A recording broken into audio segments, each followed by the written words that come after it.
Greetings for the day, dear students. In the chain of my lectures on carbohydrates, this is my fourth lecture.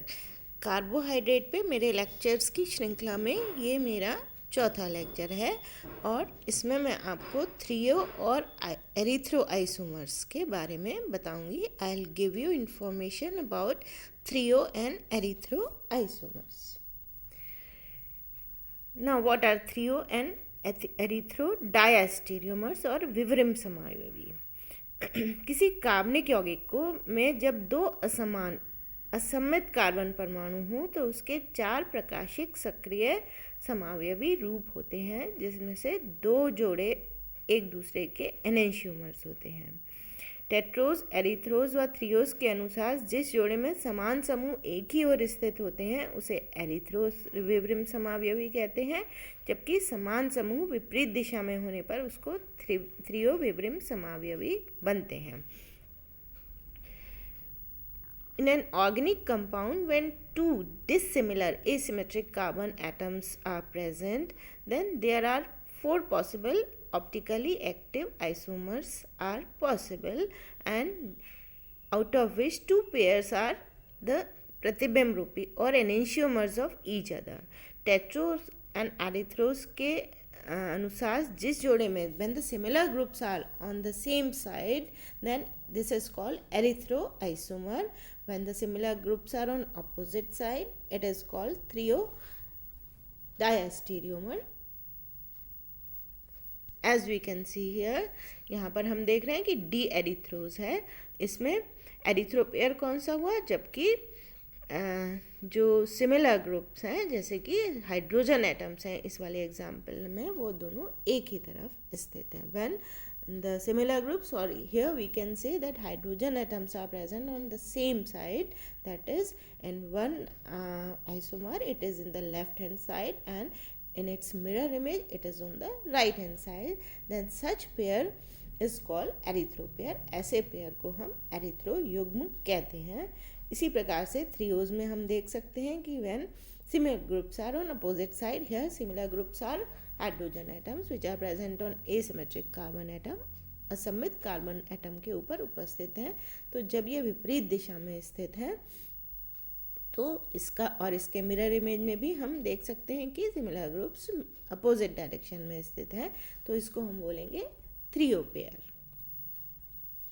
अब इसके बाद में हम पढ़ेंगे कि conversion of glucose into mannose, glucose का mannose में परिवर्तन. ग्लूकोज का मैनोज में जो इंटरचेंज होता है उसके 2 मेथड्स हैं. Number 1 is epimerization. जिन 2 आइसोमर्स के C2 एटम्स का विन्यास विपरीत हो उन्हें एपीमर कहा जाता है. किसी दो एपीमर्स के इंटर कन्वर्जन को हम क्या कहेंगे फिर, epimerization. The interconversion of 2 epimers into each other is called epimerization. उदाहरण के लिए डी ग्लूकोज और डी मैनोज के जो सेकेंड कार्बन एटम है उसमें जो इनका कॉन्फ़िगरेशन या विन्यास है वो कैसा होगा, विपरीत होगा. अतः ये दोनों एक दूसरे के क्या कहलाएंगे, एपीमर कहलाएंगे. और ग्लूकोज से मैनोज में अथवा मैनोज से ग्लूकोज में परिवर्तन की क्रिया को एपीमरीकरण कहते हैं. The conversion of glucose into mannose और vice versa is called epimerization. Glucose को मैनोज में अथवा मैनोज को ग्लूकोज में परिवर्तित करने के लिए जो रिएक्शंस हैं उनकी एक चेन संपन्न करते हैं. सबसे पहले इनको ब्रोमीन वाटर से ऑक्सीकृत करके मोनोकार्बोक्सिलिक एसिड बना लिया जाता है. They are converted into monocarboxylic acid by oxidation with bromine water.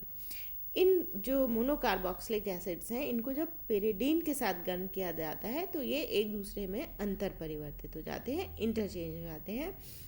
इनको गर्म करने के बाद यदि हम इनको रिड्यूस करने पर हमको क्या मिलता है, इच्छित यौगिक या डिज़ायर्ड कंपाउंड मिलता है. उदाहरण के लिए ग्लूकोज का मैनोज में परिवर्तन हम इस रिएक्शन सीक्वेंस में देख रहे हैं. जैसा मैंने अभी बताया कि हमने क्या लिया आरंभ में, डी ग्लूकोज. अब इसका जो सेकेंड कार्बन एटम है C2 है वो एसिमेट्रिक कार्बन एटम है. तो सबसे पहले हम इसका ऑक्सीडेशन करवाएंगे ब्रोमीन वाटर के साथ, तो क्या मिलेगा हमको, ग्लूकोनिक एसिड प्राप्त होता है. तो अब ये क्या होता है कि ये कीटो और इनॉल फॉर्म में रहता है, तो जब हम इसको पिरिडीन के साथ हीट करते हैं तो हमको क्या मिलता है, इनॉल, इसका आइसोमर मिलता है, इनॉल फॉर्म मिलती है। और फिर इसको पिरिडीन की उपस्थिति में यदि हम हीट करें तो फिर जो इनॉल फॉर्म है उससे हमको क्या मिलेगा, मैनोनिक एसिड मिलेगा। इसको हीट करने पर क्या होगा, हमको एक गामा लैक्टोन मिलेगा, एक ऑक्साइड रिंग बन जाती है किसके बीच में, जो हमारा C4 है और जो कार्बोक्सिलिक ग्रुप उत्पन्न हुआ ग्लूकोनिक एसिड में, इनके बीच में एक इंट्रामोलिकुलर ऑक्साइड रिंग मिल गई।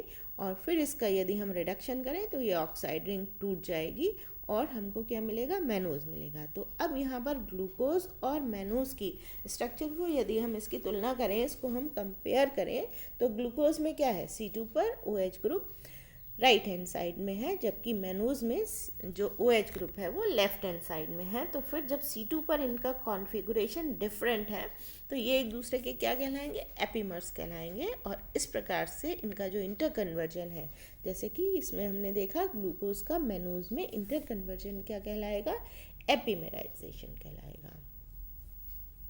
सेकेंड मेथड है इनका इंटरचेंज करने की, वो लॉबरी डी ब्राइन वॉन एकेंस्टीन रीअरेंजमेंट।